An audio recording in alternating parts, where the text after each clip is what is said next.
En el atardecer del día lunes 21 de diciembre de este año, podremos ver en el cielo, a medida que el sol se oculte y vayan apareciendo las estrellas, un gran fenómeno celeste. ¿De qué se trata?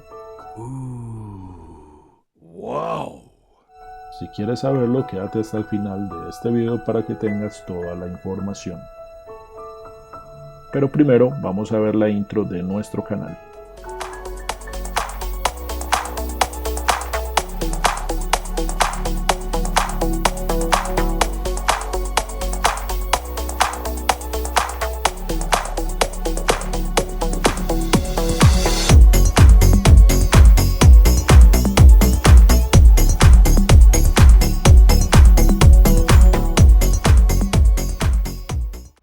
El día 21 de diciembre del 2020, los planetas Júpiter y Saturno estarán en una estrecha conjunción. Estarán tan cerca que podrán ser vistos en el mismo campo de visión de un ocular de pocos aumentos a través de un telescopio pequeño. Alrededor de las 6:15 de la tarde, Júpiter y Saturno, a solo 6 minutos de arco en el cielo, estarán acompañados de sus satélites principales. En Júpiter podremos observar los satélites galileanos como son Io, Europa, Ganímedes muy cerca de Júpiter y Calisto, mientras que Saturno, su luna más visible, Titán. Pero siendo el cielo tan predecible en sus movimientos, ¿esto ha sucedido antes? Y si así es, ¿qué impacto pudo haber tenido en la historia de la humanidad? En mayo del año 2000, una múltiple conjunción planetaria causó gran revuelo en la comunidad astronómica, pero también lo hizo en la comunidad pseudocientífica de la astrología. En ese entonces, y aunque no lo recuerden, muchas predicciones, la mayoría no tan buenas, fueron realizadas alrededor de este evento. Durante varios días y en un área muy pequeña del cielo, los planetas más brillantes podrían ubicarse: Venus, Mercurio, Júpiter, Saturno, Marte. Y en algunos días la Luna no se quiso perder el espectáculo. A raíz de esto, la revista Sky and Telescope, en mayo del 2000, sacó el último de una serie de artículos que hablaban sobre cómo los fenómenos celestes habían podido influenciar en la historia humana. Este artículo se tituló Conjunciones que cambiaron el mundo. Estos artículos mostraban cómo los distintos fenómenos celestes eran interpretados por las personas de distintas formas. Aquí hay algunos cuentos de la historia en los que las conjunciones han cambiado el mundo en la mente de los espectadores.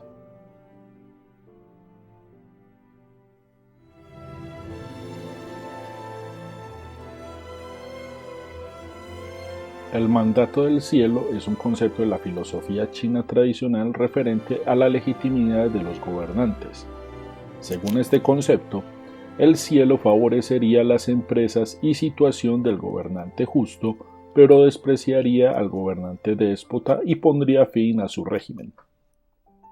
David Penkenier, de la Universidad de Lehigh, ha demostrado que la doctrina del mandato del cielo surgió de la yuxtaposición de antiguas conjunciones planetarias con cambios en el liderazgo chino.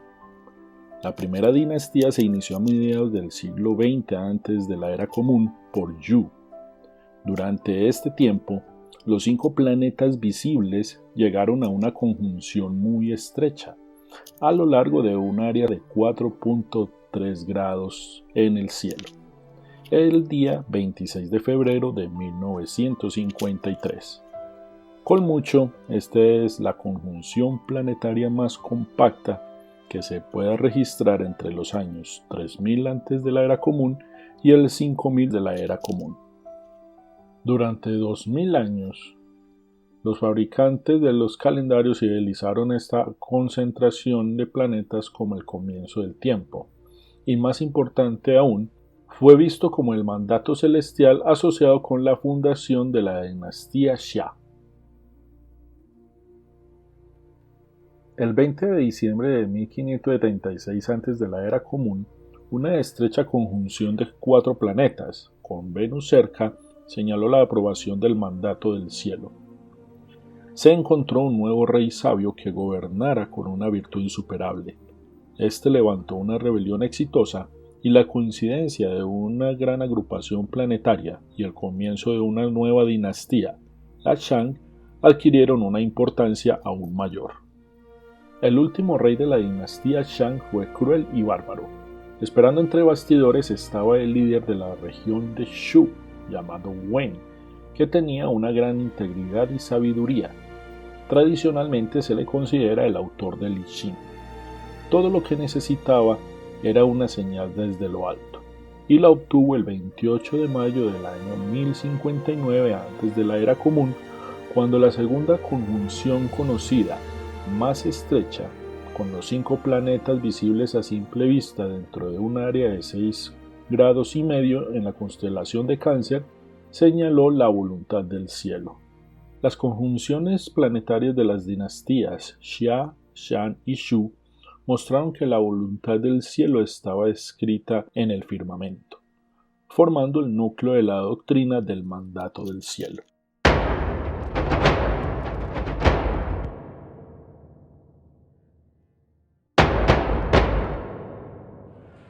En términos de área y de poder, el mayor conquistador de todos los tiempos quizás fue Gengis Khan, entre los años 1162 y 1227. Asumió el liderazgo de una pequeña tribu mongol y a través del genio militar y el arte de gobernar creó un imperio que se extendía finalmente desde Corea hasta Irak y desde Indochina hasta Polonia. El emperador era conocido por la magnitud de sus genocidios, diezmando poblaciones enteras de países grandes. El número de muertos de civiles fue de más de 20 millones, lo que le coloca a Gengis Khan en el tercer lugar entre los asesinos en masa, después de Mao Zedong y de Joseph Stalin. Los mongoles solían prestar atención a los presagios astronómicos. Para gobernar su vasto imperio, Gengis Khan se basó en gran medida en un astrólogo de cabecera que también ocupaba varios altos cargos, como uno de sus burócratas más influyentes y efectivos. En marzo del año 1226 de la Era Común, Gengis Khan regresó victorioso de sus campañas en Asia Central y luego emprendió una guerra contra el Imperio Tangut en el oeste de China. En diciembre de 1226, el emperador ordenó a sus soldados que exterminaran a toda la raza Tangut. Algunos de sus comandantes militares pidieron que esta orden de genocidio se extendiera a los súbditos chinos de los Tangut, para que pudieran obtener más tierras de pastoreo para sus caballos. En ese mismo momento, 5 planetas se concentraban dentro de un área de 31 grados en la constelación de Capricornio. Su astrólogo de cabecera rápidamente se lo señaló a Gengis Khan, quien interpretó la conjunción como un fuerte presagio contra el edicto de muerte. El emperador utilizó la conjunción planetaria para ordenar el cese de las masacres y saqueos indiscriminados. Si bien esta orden no se llevó a cabo a la perfección, los planetas fueron inadvertidamente responsables de salvar quizás 100,000 vidas.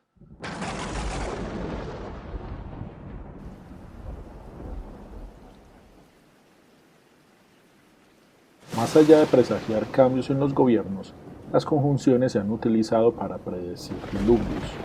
Por ejemplo, los 5 planetas llegaron a una conjunción de 11,6 grados de distancia el 14 de septiembre del año 1186, mientras que la Luna eclipsaba al Sol a solo 3 grados de distancia. La naturaleza hizo quedar mal a los videntes al proporcionar un clima seco y tranquilo en toda Europa. Aunque las predicciones estaban equivocadas, se estableció un patrón para futuras asociaciones entre eventos celestes y diluvios terrenales. Aproximadamente cada 20 años, como sucederá este 21 de diciembre, Júpiter entra en conjunción con Saturno, un evento en el que los astrólogos siempre han visto grandes presagios. En una serie que comenzó en el año 1365 y duró hasta el 1538, estas grandes conjunciones, con un par de excepciones, ocurrieron en los acuosos signos astrológicos de Piscis, Cáncer y Escorpio. La lógica astrológica era la sensación de que algo iba a suceder, trascendental, especialmente si había más planetas estrechamente unidos, y que debía involucrar agua, de modo que los pronósticos rápidamente se convirtieron en predicciones de un diluvio universal de proporciones bíblicas. Para el evento del año 1385, 4 planetas y el Sol estaban en un área de 6 grados en el signo astrológico de Cáncer. Geoffrey Chaucer, más conocido sobre todo por ser el autor de los cuentos de Canterbury, escribió en su obra Troilo y Crésida: Saturno y Júpiter en Cáncer se unieron cuando cayó una lluvia del cielo. Los astrólogos advirtieron de un cataclismo mundial. Una vez más, el clima resultó ser bastante agradable. Pero el pánico más famoso de las inundaciones ocurrió en los años previos a 1524, cuando los 5 planetas y el Sol se agruparon en un arco de 12.4 grados en el acuoso signo astrológico de Piscis. Las espantosas predicciones se publicaron ampliamente en panfletos. Miles de autores escribieron estos trabajos y al menos 160 libros describieron el diluvio amenazante. Al mismo tiempo, en toda Europa, como parte de la propaganda para la Reforma, las muchas facciones religiosas en pugna probaron sus puntos de vista utilizando la conjunción como una señal directa de Dios. Con todo el intelecto de la época prediciendo una gran inundación, muchas personas construyeron arcas o subieron montañas altas en la fecha señalada. Johann Carion, astrólogo de la Corte Real de Berlín, fijó el día de la perdición para el 15 de julio del año 1524. Toda la corte salió de Berlín para capotear el diluvio en la cima de una montaña provista de grandes cantidades de comida y vino. Sin embargo, para Europa en general, el clima fue normal durante todo este año.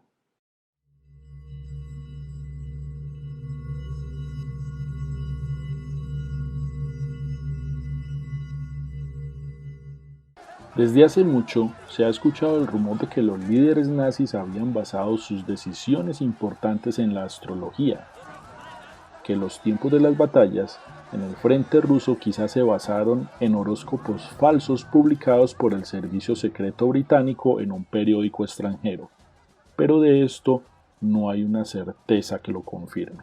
Una referencia a esto y que quizás muchos de nosotros conozcamos es una escena en la película En busca del arca perdida, donde supuestamente Hitler está haciendo que sus agentes busquen tesoros ocultos alrededor del mundo.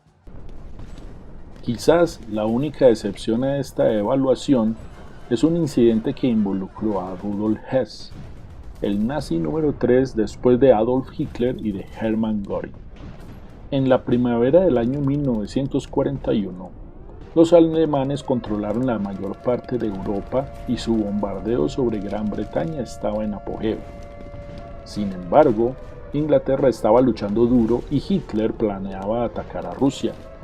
Los generales alemanes se dieron cuenta de que un segundo frente podría conducir al desastre, por lo que la paz con Inglaterra era vital. Hess vio la oportunidad de actuar como pacificador y restaurar su prestigio. Su plan era volar a Inglaterra para una reunión personal con el rey Jorge VI o Winston Churchill.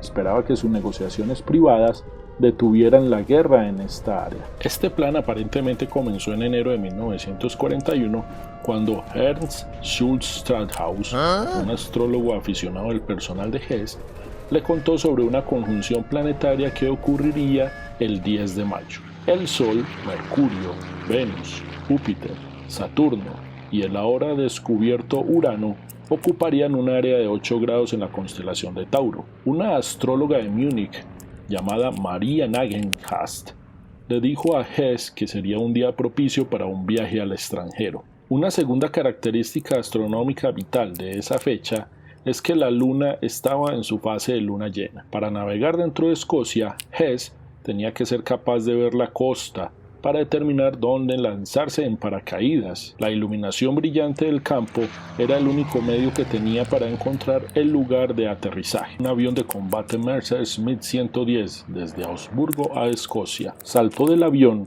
y aterrizó en el campo de un agricultor. Fue capturado e identificado rápidamente. A la mañana siguiente, Hess dictó términos de paz poco realistas. Churchill no mostró interés en estas propuestas y lo confinó como prisionero de guerra especial. Se han utilizado muchos eventos astronómicos para predecir el fin del mundo. Estos incluyen el paso de la Tierra a través de la cola del cometa Halley en el año 1910, el pánico de los cometas de 1773, 1798 y 1857, las conjunciones planetarias en 1186, 1365, 1504, 1524, 1962 y 1982. También eclipses lunares y solares que anunciaban el día del juicio tanto para cristianos como para musulmanes.